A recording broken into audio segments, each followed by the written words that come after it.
The main blue bar at the top here contains things that describe or modify your overall project. We'll come back to these later.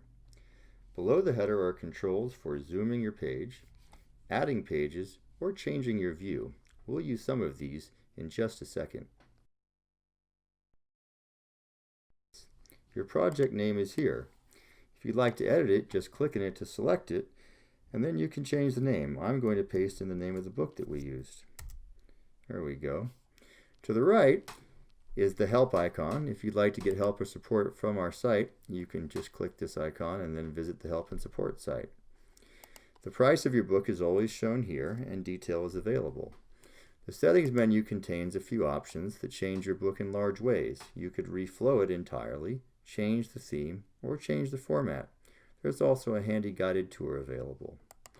When you're ready to purchase your book, simply click the checkout button, register with Motif, and complete the simple checkout process. And that's it.